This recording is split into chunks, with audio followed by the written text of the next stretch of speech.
everyone and welcome back. This is Shraddha bringing you a new story called Zhilmil.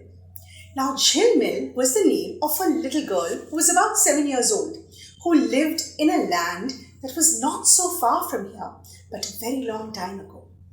And she lived in a grand palace because she was actually a princess. And she was actually a very smart and intelligent princess and a very hard-working one too.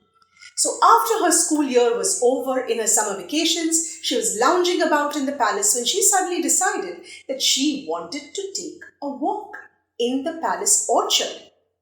Do you know what an orchard is? It's essentially a garden of fruit trees. So Zhilmil went downstairs and walked out into the beautiful gardens of the palace, and she walked towards the orchard. And as she entered the orchard, she was so happy because she saw so many fruit trees. There was the mango tree and the chiku tree and the sitafal tree and even a jackfruit tree. But do you know what pleased her the most? She saw a big guava tree.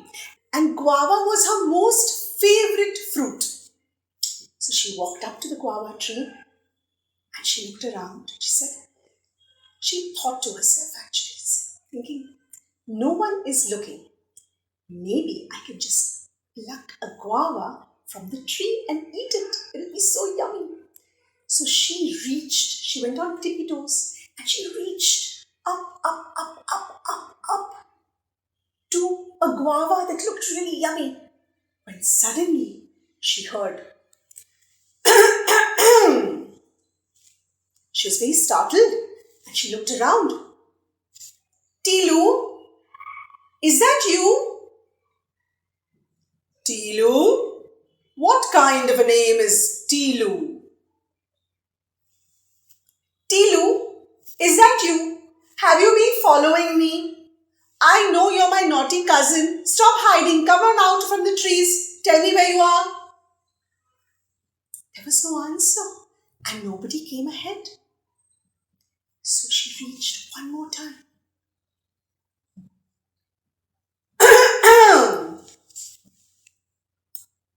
Maybe it was a palace guard. So she shouted out saying, "Guard, show yourself." There was no answer. And then she demanded, "Guard, come out, show yourself at once." But there was no answer. So then she started thinking, is it the tree that is talking to me? And out aloud she said, "Guava tree, are you talking to me? Can trees even talk?" "Of course, child, we talk. We just don't do chapar, chapar, chapar like you humans. We are busy making oxygen all the time. Or sometimes, like the mango tree, we are busy snoring. Do you hear him? He's snoring." And Zhilmil was very surprised. She said, "But I never hear you talk. This is the first time." "Yes, that's because I had something to say to you. Do you see the jackfruit tree over there? He talks too, but he mostly cries. It's when he has ants all around him with his sweet fruit.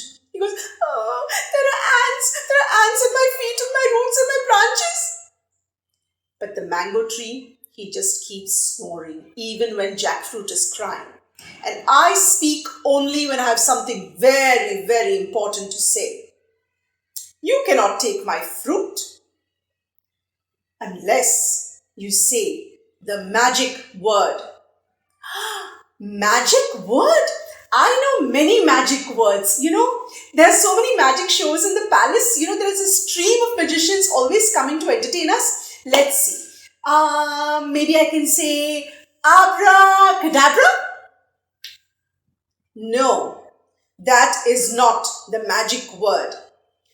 Okay. What about, let's see. Oh yes, I love this one too. Hocus pocus.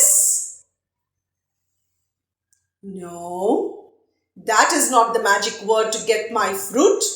Think, dear child, think. Let's see, I've used my best two magic words. Maybe yes, gilly, gilly, gilly, gilly, gilly, hop.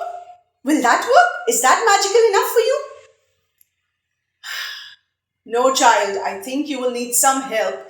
What do they teach children nowadays at school? Don't you know how to ask politely for something? Yes, I remember now. I was taught in school how to ask politely for things. The word is, please, may I have your juiciest fruit? The one that's not too yellow and not too green and that looks really, really juicy, please. And then, upon hearing that, the guava tree bent her branches low so that Jilmul could easily reach for the fruit that she wanted. And she plucked that ripe, juicy guava and she took a big bite of it. Boom. Mhm. Mm. So yummy. So delicious. Oh, thank you, guava tree. And after that, she walked back to the palace. Many days after that, Jilmil kept coming back to the orchard and she made friends with all the trees. And any time that she wanted some of their juicy fruits, she never forgot her please magic word. And she always used to say, please may I have your juicy fruit? And the trees would bend down and let her pluck the juicy fruit from their branches. And she also never forgot to say a thank you. But you know what?